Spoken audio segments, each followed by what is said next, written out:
क्या कभी आपके साथ ऐसा हुआ है कि नहाते वक्त या बाइक चलाते वक्त आपको कोई अच्छे आइडियाज आए हो, लेकिन अचानक ही वो आइडियाज आपके दिमाग से पूरी तरह गायब हो जाते हो और लाख कोशिश करने के बाद भी वो आपको याद नहीं आते। इंटरनेट से आज तक आपने बहुत सारी इन्फॉर्मेशन कंज्यूम करी होगी, लेकिन जब उसे रियल लाइफ में यूज करने का वक्त आता है तब बहुत सारी इन्फॉर्मेशन आपके दिमाग से स्किप हो जाती है। तो कैसा होगा अगर आपके पास एक दूसरा दिमाग हो जो आपके लिए ये सारी चीजें कैप्चर करे, ऑर्गेनाइज रखे और जरूरत के टाइम आपको तुरंत प्रोवाइड करे। American author and productivity consultant David Allen ने अपनी बुक गेटिंग थिंग्स डन में लिखा है कि your mind is for having ideas not for holding them. आपका दिमाग आइडियाज जनरेट करने के लिए बना है, ना कि उन्हें होल्ड करने के लिए। एक रिसर्च के मुताबिक आपके दिमाग को डेली 34 GB तक की इंफॉर्मेशन का सामना करना पड़ता है। YouTube videos, newspapers, shorts, articles, WhatsApp status, reels और ना जाने क्या क्या। इतनी सारी इंफॉर्मेशनल वैरायटी इंसानी दिमाग के लिए अच्छे से मैनेज करना थोड़ा मुश्किल है। इसीलिए ही तो ज्यादा कंटेंट कंजप्शन के बाद आप थक जाते हो और ढंग से कुछ सोच नहीं पाते। इसलिए ऑथर ने सेकंड ब्रेन क्रिएट करने की एक 4 स्टेप सिस्टम तैयार करी जिसे कोड कहते हैं। ये बेसिकली एक एक्रोनीम है जिसका full form capture, organise, distil and express है। 19th सेंचुरी में इंडस्ट्रियल रिवॉल्यूशन के दौरान साइंटिस्ट, फिलोसोफर्स, राइटर्स और कई इंटेलेक्चुअल लोग तेजी से बदल रही इस दुनिया को समझने के लिए अपनी एक पर्सनल कॉमन प्लेस बुक रखते थे जिसका यूज इंडिविजुअल लेवल पे नॉलेज को कंपाइल करने के लिए किया जाता। उसमें वो नए आइडियाज, स्केचेस, लाइफ लेसन्स और उनको अच्छी लगने वाली सारी इंफॉर्मेशन नोट कर लेते थे। आपको बस उसी सिस्टम को डिजिटलाइज करना है। ये काम आप ऑफलाइन भी नोटबुक में कर सकते हो, लेकिन आज के इंफॉर्मेशन सोर्सेस और फ्यूचर एक्शनेबिलिटी को नजर में रखते हुए ये चीज आपको डिजिटली मेंटेन करनी चाहिए, जिससे सालों बाद भी आपने स्टोर करी इंफॉर्मेशन आपको यूजफुल हो सके। तो कोड एक्रोनिम का फर्स्ट लेटर है C यानी कैप्चर। निंटेंडो में जब आप गेम बंद करते हो तब एक मैसेज डिस्प्ले होता है, everything not saved will be lost, जो बहुत डीप मैसेज है। समझाता हूँ कैसे। नवल रविकांत ने एक ट्वीट करा था कि inspiration is perishable, act on it immediately. Inspiration क्षणिक होता है, उस पे तुरंत एक्शन लीजिए। जब भी कोई नया आइडिया आए उसे लिख लो, कोई काम की वेबसाइट दिखे उसे बुकमार्क कर लो, अच्छे वीडियोस को पर्सनल प्लेलिस्ट में ऐड कर दो। वो सारी चीजें कैप्चर करो जो आपसे रेजोनेट करती हो। इंफॉर्मेशन को दिमाग से पकड़ के कागज पे उतारने से दिमाग फ्री रहता है और आप आराम से डीप फोकस और हायर लेवल थिंकिंग के साथ काम कर सकते हो। इसका बेस्ट एग्जांपल है 14 Grammy award winner and American singer Taylor Swift, जिसके वर्ल्ड टूर से माना जाता है कि अमेरिकन इकोनॉमी में $5 बिलियन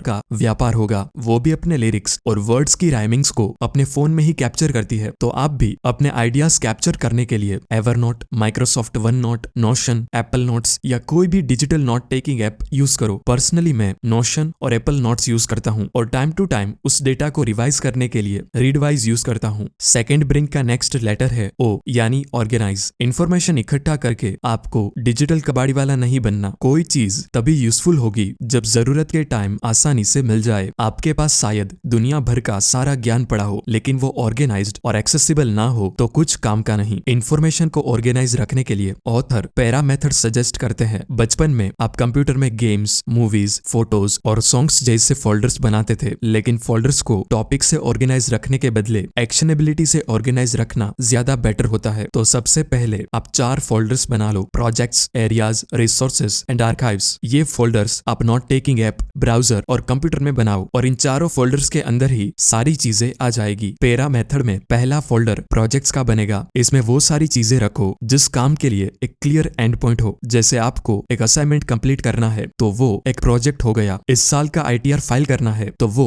एक प्रोजेक्ट है। 2 महीने बाद खुद की वेबसाइट लॉन्च करनी है तो वो एक प्रोजेक्ट हुआ। जब भी इन प्रोजेक्ट से रिलेटेड कोई डेटा मिले तो वो सारा यहाँ पर रखो। जैसे मुझे इस बुक की समरी बनानी थी तो मैंने building a second brain summary नाम का एक फोल्डर बनाया और उसमें बुक से रिलेटेड सारी इंफॉर्मेशन मैं कैप्चर करता गया। नेक्स्ट फोल्डर होगा एरियाज का। इसमें आपके सारे लॉन्ग टर्म गोल्स और नेवर एंडिंग रिस्पॉन्सिबिलिटीज आएगी, जैसे personal finance, home maintenance, legal documents, medical documents etcetera. इन सबसे रिलेटेड आइडियाज, लिंक्स, डॉक्यूमेंट्स वगैरह आप इस एरिया सेक्शन में डालो। थर्ड फोल्डर होगा रिसोर्सेज। ये फोल्डर आपकी एक पर्सनल लाइब्रेरी की तरह काम करेगा। इसमें वो सारी चीजें आएगी जिसमें आप इंटरेस्टेड हो या जो चीजें फ्यूचर में कभी आपको काम आ सकती है, जैसे communication skill, hiking, business tips, best place to travel, habit formation etcetera. इस फोल्डर में आपके सारे वीडियोस, ऑडियो क्लिप्स और PDF आएगी जो आपको शायद फ्यूचर में कभी काम आए। और लास्ट फोल्डर आर्काइव्स का होगा। इसमें आप वो सारी चीजें डालो लो जो आगे बताई 3 कैटेगरीज में फिट ना बैठे। इस पूरे पैरा मेथड को आप किचन से रिलेट करके भी समझ सकते हो, क्योंकि झोपड़ी से लेकर 5 स्टार होटल तक सब किचन एक्शनेबिलिटी से ही ऑर्गेनाइज होते हैं। प्रोजेक्ट्स यानी वो खाना जो भी आप पका रहे हो। एरियाज आपका फ्रिज है जिसमें नेवर एंडिंग और जरूरी चीजें रहेगी। रिसोर्सेस आपके किचन कैबिनेट्स है जिसमें रखी चीजें आपको दिन में एक बार चाहिए। और आर्काइव्स आपके किचन की वो ऊपरी अलमारी है जहां साल में 1-2 बार काम आने वाली चीजें ही रखी जाती है। और ये सेम कंसेप्ट अपनी डिजिटल स्पेस में इंप्लीमेंट करने से आपकी डे टू डे प्रोडक्टिविटी काफी बढ़ जाएगी और आसानी से आप मनचाहा खाना यानी कोई भी प्रोडक्ट बिल्ड कर पाओगे। अब फिर से आ जाते हैं कोड के ऊपर जिसका 3rd लेटर है डी